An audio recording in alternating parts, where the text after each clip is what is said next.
All right. Well, welcome everybody. I'm so glad to see our panelists. Thank you for being here. And our students, thank you for being here. And I'm going to turn it over to Dr. Barno to introduce the panelists and get us started. Great. Well, thank you, Melissa. And it's good to see everybody here. And thank you especially to our panel for agreeing to come and do this session. This is really important. I'm glad people are coming. This is one of the trickiest things when you finish your PhD. You have to get a different kind of job probably than you had before. Some people want academic jobs and some want non-academic, and people switch back and forth. So it's really good to learn about whatever you're thinking of doing. It's good to learn about the other possibilities. So I'm going to briefly introduce each speaker, and as I introduce them, they'll tell you a little bit about themselves and some of the most important things for you to know about the being in a non-academic job with their PhD. And each one's going to speak for about 5 minutes so that we have time for people to ask questions. So let's do that, and I'll just take them in the order they're listed on the email, which I have no idea how that is. But the first one is Estelle Raimondo, and Estelle is a PhD methods advisor in the independent evaluation group at the World Bank. Hello, everyone. Thank you for being here. So yeah, my official title is Head of Methods at the Independent Evaluation Group of the World Bank Group. I like this title because, what do you do without a head? And also I feel like I'm mostly a head. I'm not very much of a body. But that works out. It's a little silly, but so maybe I can tell you a bit about my trajectory slightly before the PhD and then since then. I came into the PhD program having a fairly clear idea of what I wanted to do with it and what to do after it. And that helped a lot in getting, through the program and using all of the different building blocks that it offers to get to that. I had the opportunity before the program of being in an evaluation function of a UN organization. And I very much enjoyed that. And I found a world that really spoke to me there. But I also realized that I needed to invest in my methodological skills and in some theoretical aspects as well. And so that's why the PhD program at GW with a specialization in program evaluation was really great. I finished the program in 2016. I graduated, and sometimes you're lucky in life. There are moments where things just coalesce. And so as I was finishing my PhD and my dissertation was on the World Bank Group evaluation system, there were a few openings in the independent evaluation group, and I applied and I got selected. So I have been there for 8 years now, a little bit, 8 years. And I have had a really, really great experience evolving in different roles within the independent evaluation group. I started as an evaluation officer, a team member of evaluation teams. But always with a little bit of my time spent on building a small function at the time, the methods advisory function, which was there to help evaluation team with their quality assurance, bringing in innovation. And so fast forward, 6 years or so, I took over that function, and we have now a really nice team, and I'm doing 4 different things. First, I continue to really look for cutting edge evaluation methodologies. And in these days, it's mostly investing in data science and AI. So I run a program where we embed AI and data science into evaluation practice. That's one aspect. The second piece is really the advisory. And so I support all of the evaluation teams in the design of their evaluation. And the third piece is evaluation capacity development, both internally to IEG and the World Bank, and also externally facing. So with the entire evaluation community globally, we are running, whether it's, program trainings or also conferences. We have what is called the IPTET, which is an evaluation training for government members of developing countries, but also developed countries, where we participate every year. So there is a lot of training and teaching, which is really great because it's as if I still had a foot in academia. And the last thing that I do is managing. So I have some managerial duties, which means shaping a team, recruiting, training them, and having some kind of leadership role within the evaluation group when it comes to strategy development, etc. Just as a last little set of words, I would say that I have always tried as much as possible to keep a little bit of a foot in the larger academic world. So for a while, I was able to be delivering courses, and then I had children, and that took quite a little bit of my time. So at least I tried to continue publishing quite a bit in evaluation journals, but also in manuscripts, in books. And I try to really be embedded in some evaluation networks and attend conferences, deliver keynote speeches and presentations. And that's the way that I try to keep at the edge so that I can bring all of that into the organization for which I'm working. I think I'll stop here. Okay, thank you. And next is Danielle Gilmore. And Danielle's changed jobs since I last talked to her. She's a senior analyst too, and community science research assistant at Johns Hopkins Center for Health Disparities. Health Disparities Solutions. So you actually solve the problems. So Danielle, tell us about yourself.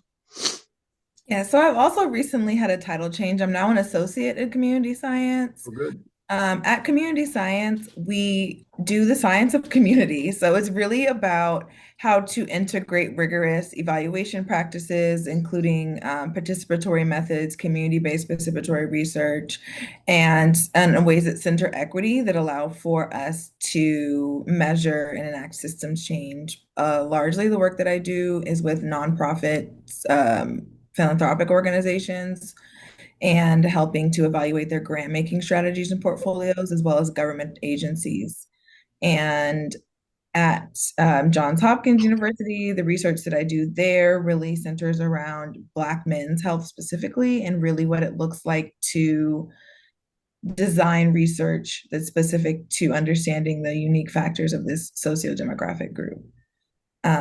In terms of my research background, my interest, my background's in public health. I got my master's in public policy from Johns Hopkins, Bloomberg School of Public Health, where I really focus there on education and education policies and how they can inform the ways in which we make our decisions about our life, including where we choose to live, work, and play. So really thinking about the social determinants of health there.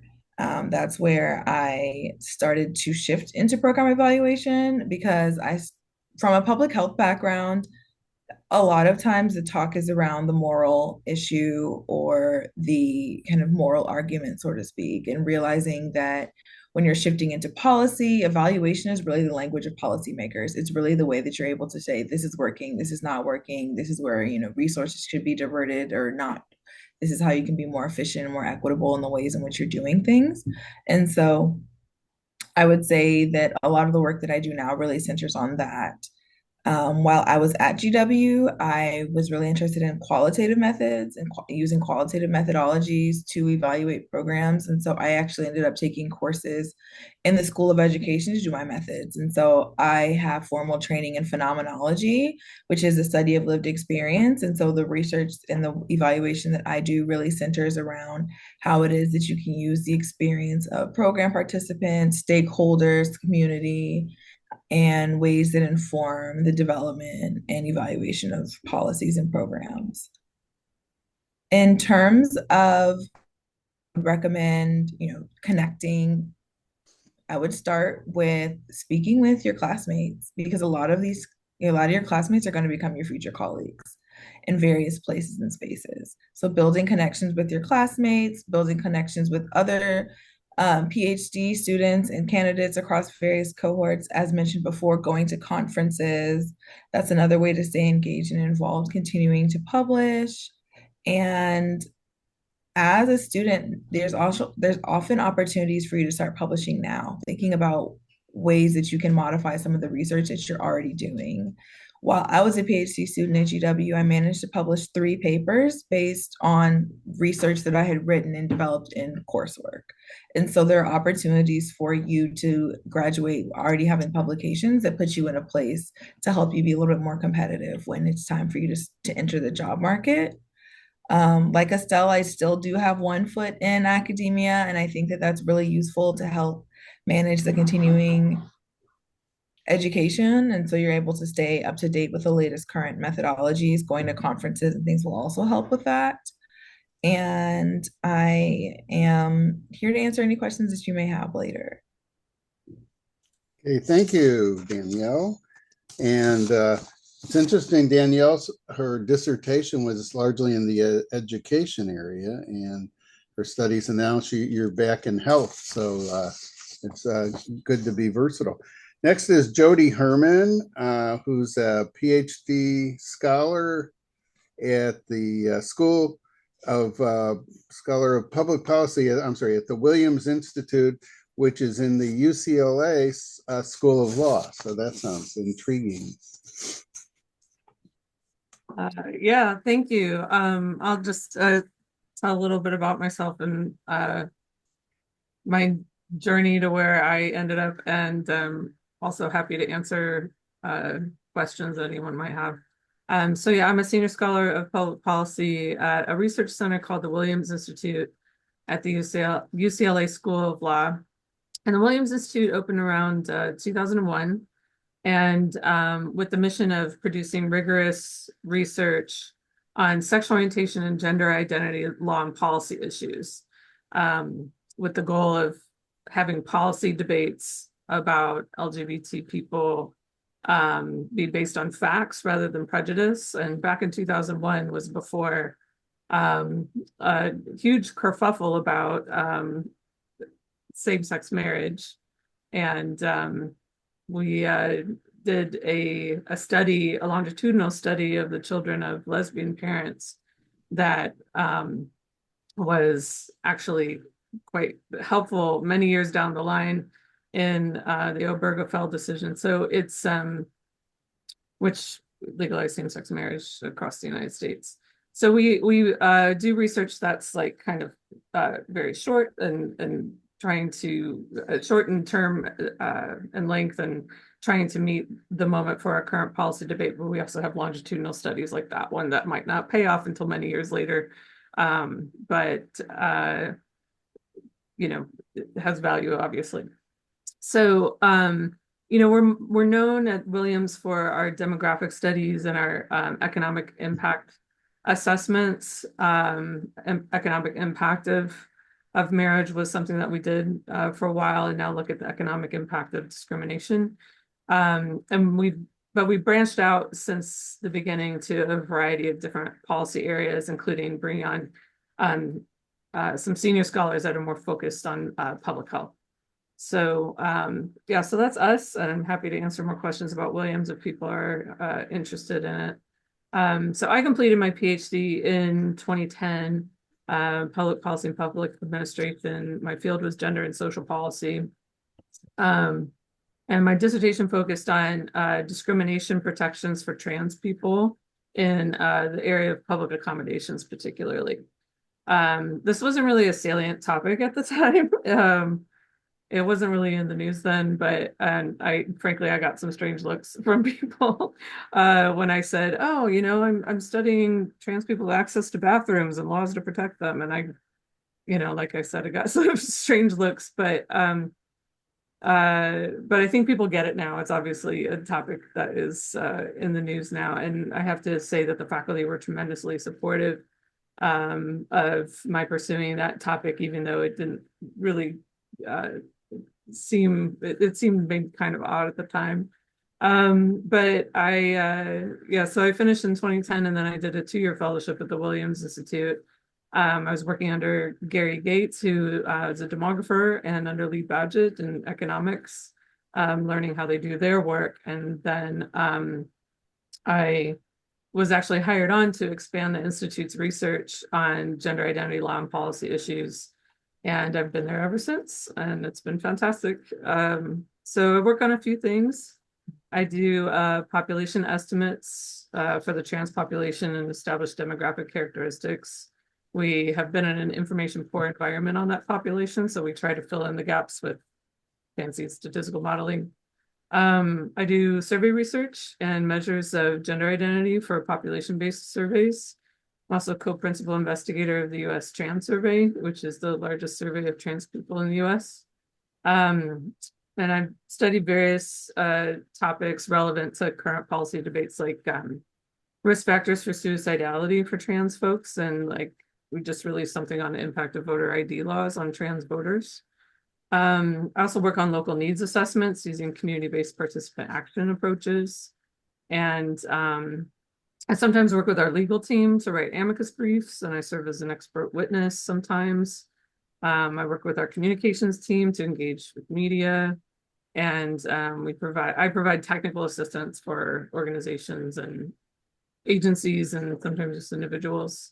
And I love my job. And one thing that's notable about Williams, and sometimes folks might not talk a lot about this, but I think it's important and might be something that you look into as you're, going out into the world, is that the Williams Institute has the advantage of not being a soft money shop, which means that you are responsible for bring in grants to cover your own salary. So we have an endowment, we have donors, we have general operating funds, which mean, and I have grants myself, but it means that I don't have to raise my salary in project-based funding.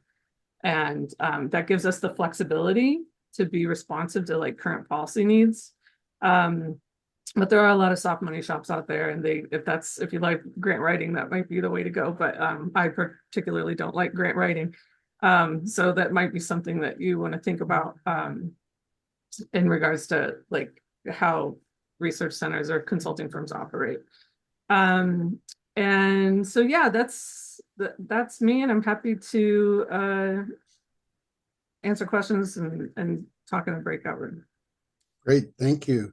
I just want to point out something interesting. The last two panel members, Danielle and Jody, are at academic institutions, but they're not in the faculty track. And there are a lot of interesting jobs for PhDs at universities that are not regular faculty jobs. So that's important to keep in mind. Okay, next is Seth Brown, who's a principal researcher at American Institutes for Research. Hi, so I'm Seth Brown, a principal researcher at American Institutes for Research, or AIR. I've been working at AIR actually since before I joined the Trachtenberg program. So I came from, I had a master's from NYU in public policy and moved down to DC and started working as a research associate and doing quantitative analysis for essentially program evaluation. And through my time at AIR, got exposed to a lot of, got to work on a lot of very large studies, and it made me really kind of fall in love with research and team-based research. So after a couple of years of doing that, I did apply to PhD programs and was happy to go to GW, where I was in the education policy track, and I was working full-time while pursuing the PhD, as a lot of folks do. At AIR, AIR does a lot of different things, but my focus at AIR has been well, it's a funny thing, because my focus isn't really on a content area or anything. It tends to be working on large-scale federal evaluations, typically funded by the U.S. Department of Education. These are studies that end up being some of the largest studies in education in the country, and often, because of the funding level, some of the best implemented studies.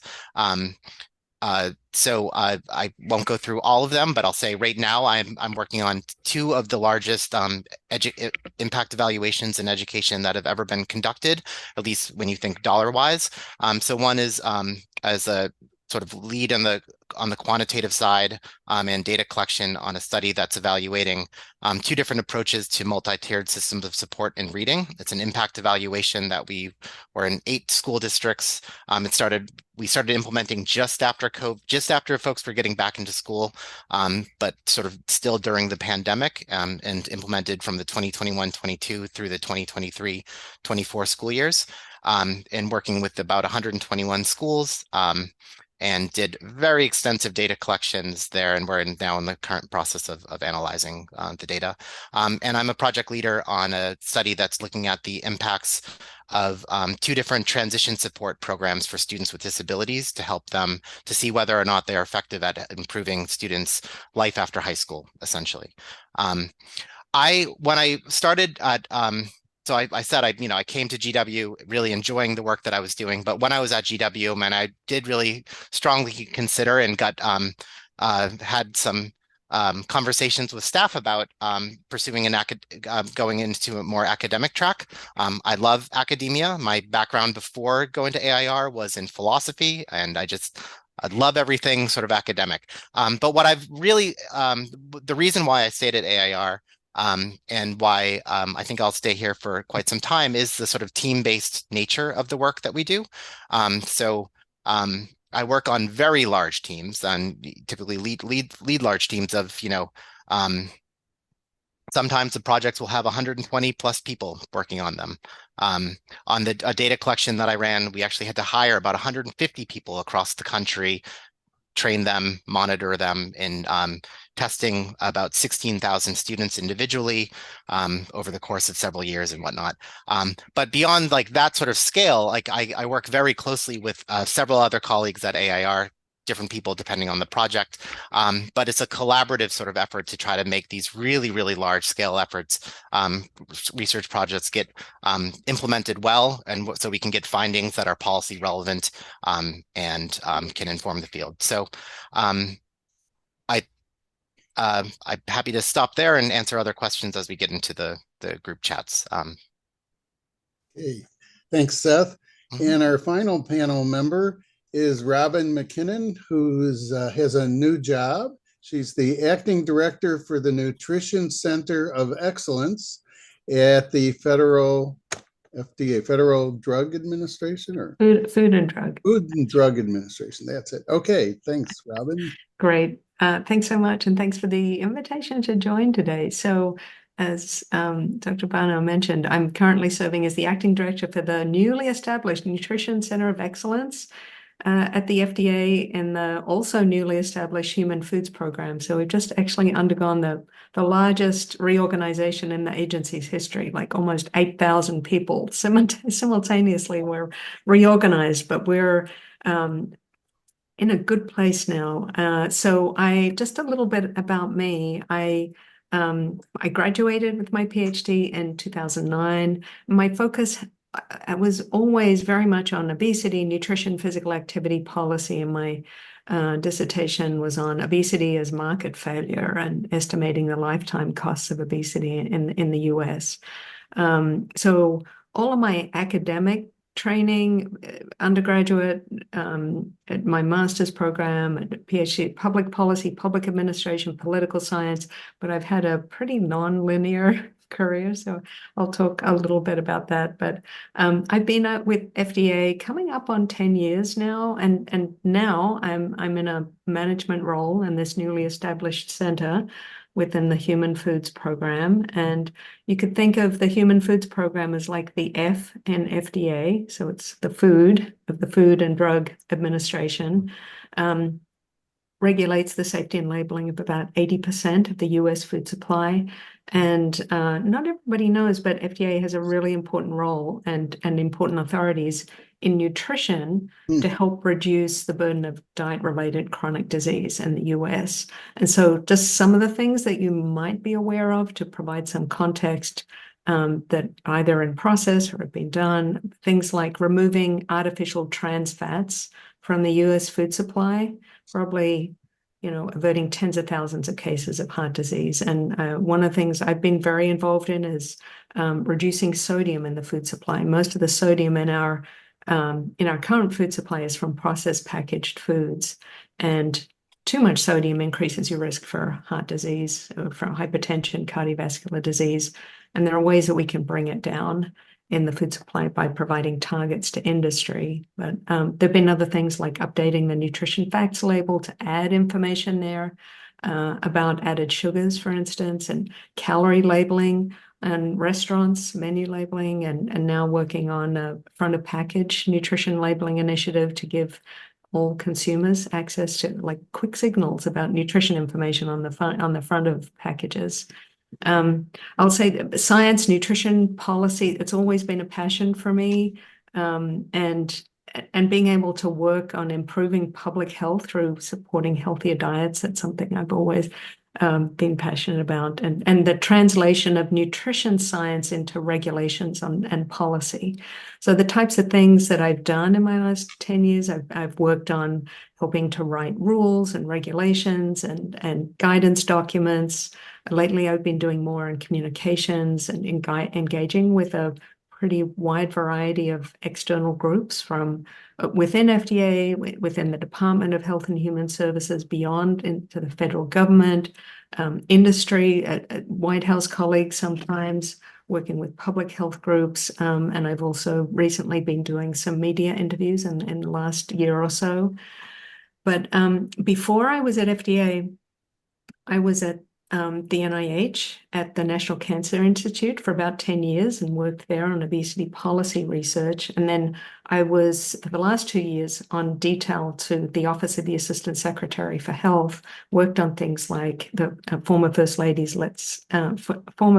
Michelle Obama's Let's Move initiative, and with the Surgeon General's office.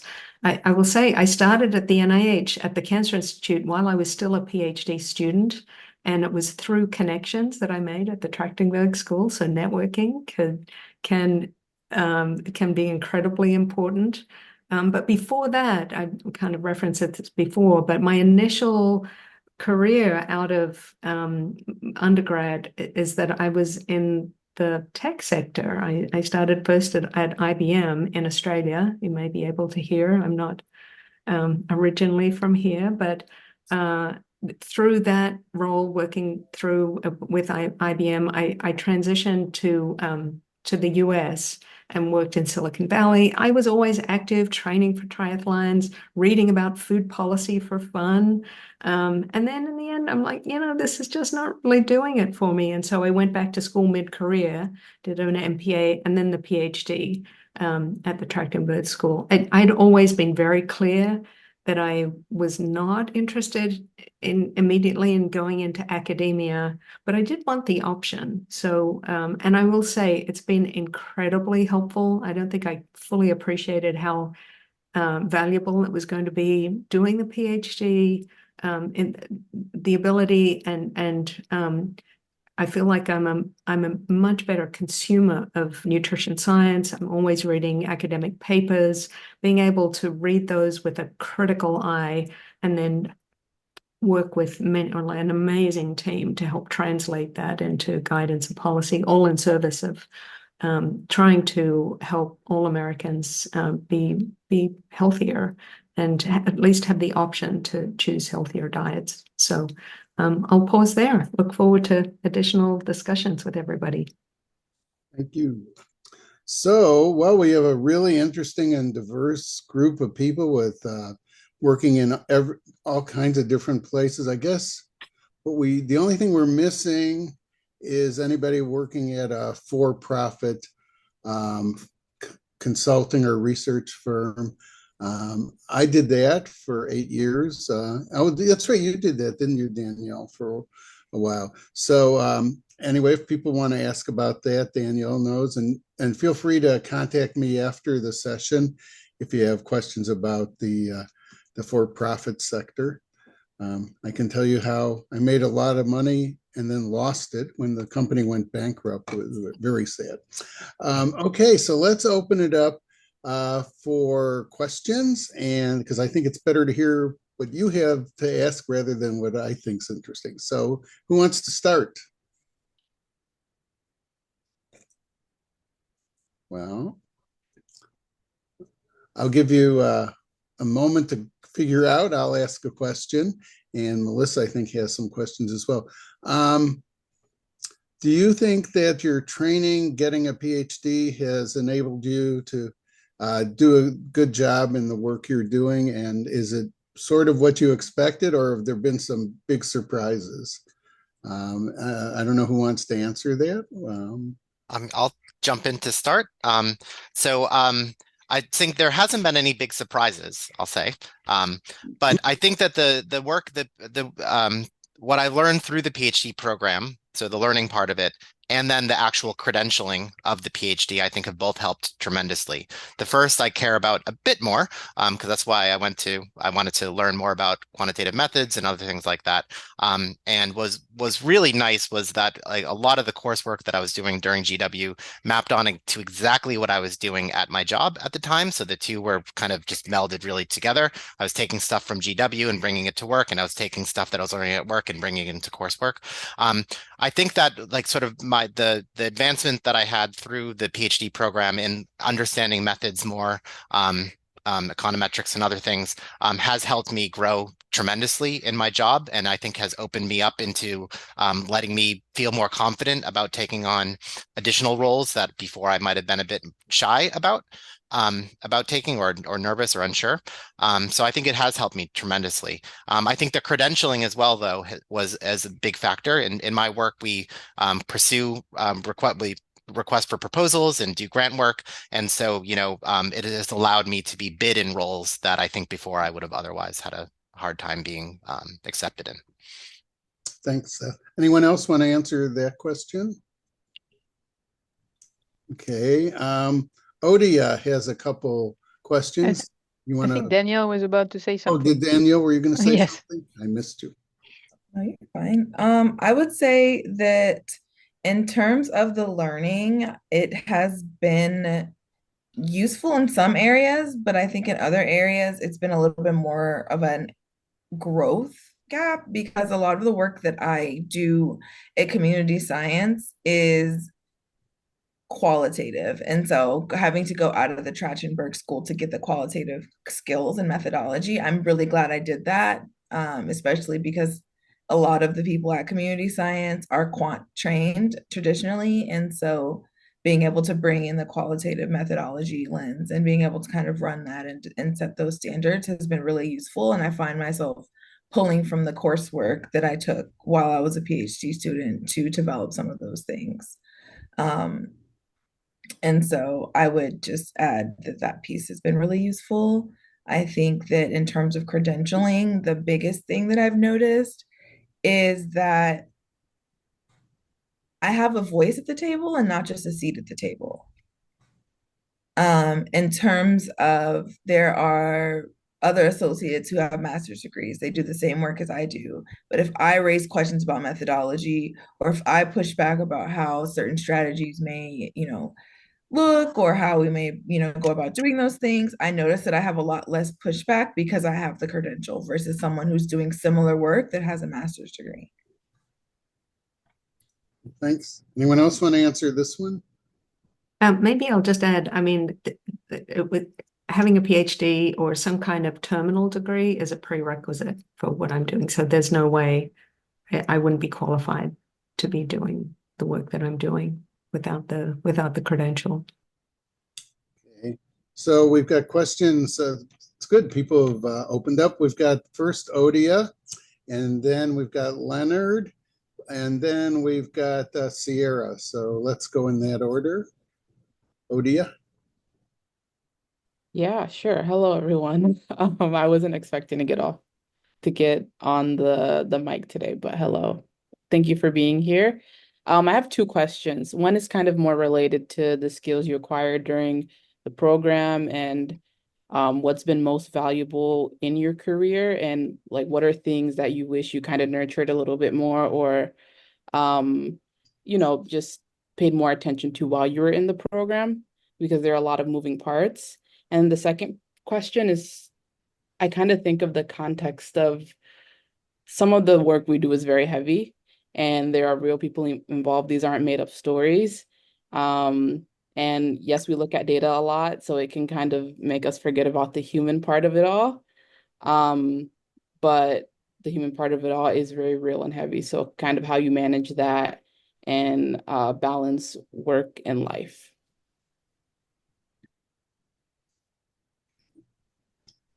So anybody want to answer Odia's question?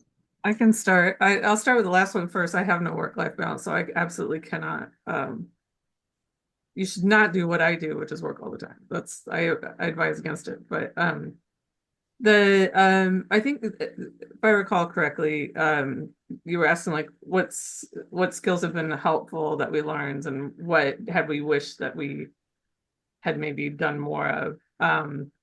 I mean, I wish I had done more of everything. The thing about the public policy, program is that I consider myself kind of a professional jazz musician in the sense that like kind of I'm bebopping across a variety of disciplines, right? But in my so you get like, you learn some political science, you learn some economics, you learn some statistics, but you don't really go deep in a discipline, right? So that's a little bit different than some of my colleagues who are like political scientists, right? And they speak poli-sci or economists and they speak economics. So that has been both a strength and a weakness because I don't have like a specific like like a capital D discipline, like political science or economics. Then sometimes I'm not really in that group or that conversation. I can be to a certain extent, but not as far as they go sometimes. But I'm glad I leaned into stats. So when I had the opportunity to take extra courses, I'm glad that I leaned into the stats classes, and that has been really helpful to me. And I maybe wish I would have spent more time on economics, but it wasn't really one of my strong points. So I went more in the stats direction. And I forget the third question. Work-life balance, like skills that we leaned into and wish that we had. I think Was that's it it. one, Anya? That was it. That was it. Yeah, Okay. that was it. Thank I'll you. stop. Thanks, Jody. Then we've got responses from Estelle and then Robin. Yeah, very briefly echoing Jody, I think. I mean, to me, the interdisciplinarity and or transdisciplinarity of the program was really a fundamental aspect that I carry today. So I think, I act as a knowledge broker constantly between all kinds of different constituencies. So I'm surrounded by economists, at the World Bank. The PhD is usually in economics. But I think like I'm not shy. I am not shy to say that I am not an economist. And in fact, I find that I have a lot of assets in navigating a lot of different worlds. So from now I'm very involved with data scientists. I am by no means a data scientist. I have I have some coding skills, but still, I have enough of a literacy in the quantitative, in the coding, in understanding problem definition that I can be this broker between the data scientist and regular evaluators. Then I broker between decision makers and, really pure methodologists. And so I think this is a soft skills that you learn by going into so many different schools. I did like Danielle. I really cherry picked to have as fully fledged a toolkit as I could. I cherry picked from the organization science, education to try to get some deep qual. I did take some courses in economics. So I think it makes us kind of weird unicorns in some way, but we really have an important role in many organizations by just being able to navigate that space. And then on the work-life balance, I think that evolves over time. As I mentioned, I have 3 kids now, which is crazy, and you have to put some boundaries somewhere. The ability to do that comes with, a bit of your tenure in a place. But I really think also as you move up, it's also being able to role model that is important. It's not easy, but I think there are things you need to enforce, and then you need to speak the talk, walk the talk, or whatever you say, when you get a little bit of responsibility and a little bit more power. So I really try to do that and be very open about the fact that I do need to leave at 4:30, and I will answer your emails later, but that's a hard stop for me. It's also something you need to learn on the go, and being able to say no is the best skill that you have in the workspace. Yeah. We have 5 minutes left before we're going to go into breakout rooms. Okay. Wonder if we want Leonard, I think he was next, to ask his question. And then keep in mind, if your questions aren't answered, we have breakout rooms. So go in the breakout room and ask your question directly. But Leonard, do you want to unmute? Well, maybe Heather first. Okay, yes. Robin wanted to comment maybe briefly. She had her hand up. Oh, yeah, just on the previous question. I just echo everything that Estelle just said. So those were great insights. And just in addition to being a broker and being able to speak a variety of languages and translate between groups, one thing that I did that I really valued through my program, I knew I was really interested in obesity, nutrition, physical activity, and I used all of my classes in the required classes in stats or econ or whatever it was to any paper that was required. I made it somehow about that topic, so that by the time I was always looking from the get-go, looking for a dissertation topic, and I developed a huge literature review by the time I got to choosing it. I didn't actually choose a topic that to develop further from what I'd done, but I'd done enough reading that it was super helpful. And the one other thing I would have done if I had been able to, or if I'd known, is maybe lean in more on the communications aspect of being able, the importance of communicating what you're studying to a variety of different groups. It's hard to overstate how important those skills in communications are. Thanks.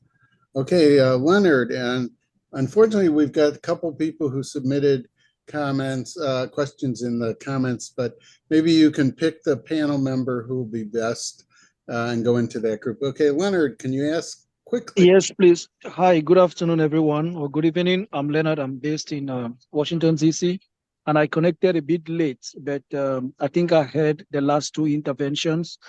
My question is is addressed to Robin.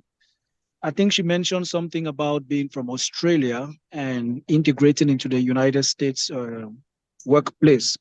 So being an international student and understanding there might be other international students on this call, I just wanted to find out how easy it was for you to integrate into the US work marketplace, like the labor market in the US, because that's something which many international students struggle with. Thank you. No, I hear you, and thanks for the question. I feel like I may have it, coming from Australia, probably one of the easiest transitions that there may be, but at the same time, I was really surprised at how many unstated social norms, some of the language even. I mean, it's English, but it's different, and so it really took time, and I would recommend maybe connecting or not being shy about asking questions. I mean, I know people have been embarrassed. This is just not an academic example, but I would often ask people that, because I just didn't know, like, should I tip you? I'd be in a hotel. I'm like, I'm not from here. What's the norm? And people would be embarrassed, but they would tell me. And so maybe that would be my recommendation, to continue to ask questions and ask of other people who've also transitioned, because there's a lot of folks who have immigrated formally, or that are from away studying here, and there's a lot of people who have insights. So thank you. I believe one of our other panel members is from France. Is that true? Yeah, you could also tell from my accent, I'm sure. Yeah, and I had to navigate the visa issue, which is probably more what Leonard was referring to, I imagine. And I mean, or like, how do you get your first job that's is beyond your F1 or so that's yeah, that's tricky. That's a whole conversation, I think. Yeah. Okay, thanks, Estelle. Well, I worked for the Australian government for a month, so and I had a lot of language problems. They kept correcting my spelling on all the words. Okay, so I'm sorry we couldn't get to all the other questions. These things are great, and I learn a lot. So let's see, Melissa, can you tell us how people go into the rooms? Yeah, before I do that, because we're all going to lose each other, I want to thank our panelists for being here today. I've learned a lot. Danielle, Jody, Estelle, Seth, and Robin, thank you so, so much. I see Danielle's name and Robin's name popping up in one of the questions in the chat, so hopefully you'll have a chance to pop in and ask the questions. Okay, however, if this doesn't work, we will all stay here and ask questions. So I'm going to go ahead and stop recording. Thanks again, everybody.